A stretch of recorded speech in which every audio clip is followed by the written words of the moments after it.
Okay, so the point of this video is to cover how to train in the sport of jiu-jitsu and the way you want to approach your sparring and the way you want to approach your randori and judo. And this is a great advice for wrestling or mixed martial arts or boxing or anything that's competitive. The attitude that you want to have is to be very open and relaxed and always very offensive, so that you're the one always going for it. In training and in the academy, you should not be worried about getting beat, getting knocked out, getting tapped, getting pinned. The mindset is improvement, and if everybody has that mindset, then everybody's going to be improving at a rapid rate. The problem is when everyone is competitive with each other inside the gym. It actually slows down your progressive because your progression, because you're not trying new techniques.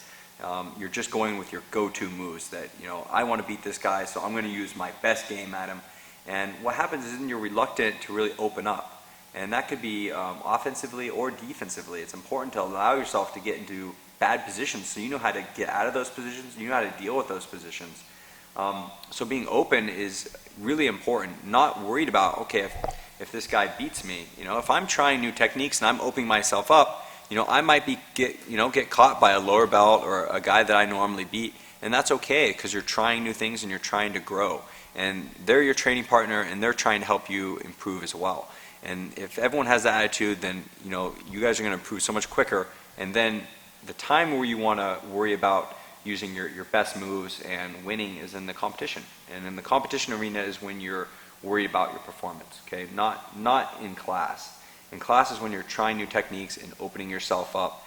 And it just makes a nicer environment for everyone to be in too. You don't want to have to get off a hard day's work and come in and then just have to battle with everybody, and it makes the sport not fun because every day is a competition, and that gets old. And that gets old if you're coming in once or twice a day, or whether you're coming in 3 days a week or not. Nobody wants to deal with that all the time.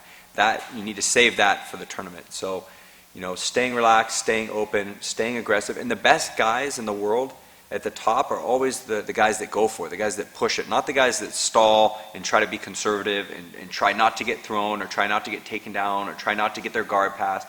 You want to be the guy that's going for it and finishing and sweeping, and if you get countered, that's fine, that's the essence of the sport, but you want to be the one going for it, and it's just more fun to train that way. And if you take two guys as a comparison, one guy that's trying not to get beat versus the guy that's trying to get better. The guy that's trying to get better in a 5-minute, training session, he might try, 20, 30 techniques. He might be defending a bunch of things. He's moving around. And the other guy, he might be stuck in a couple of stalemate positions where he just doesn't want to move and give. So his 5-minute match, he might do 3 or 4 techniques and defend maybe 1 or 2 things. So if you guys extrapolate that out by 6 years, this guy's going to be so much better than the other guy because he just did more. He actually tried more in training, and he was the one that was really offensive, and he's having a lot more fun. And a lot of times, this guy is the one that quits. So a lot of times when I notice the guys that quit jiu-jitsu, they're not having fun anymore because they don't enjoy it. They're not having fun when they roll. They're battling and they're competing. And that definitely gets old. So whether you're wrestling or doing jiu-jitsu or MMA, you need to have fun. You need to have fun, you need to go for it, and you need to have that camaraderie within your academy that it's okay to lose, it's okay to get tapped. So I think that's an important thing to cover.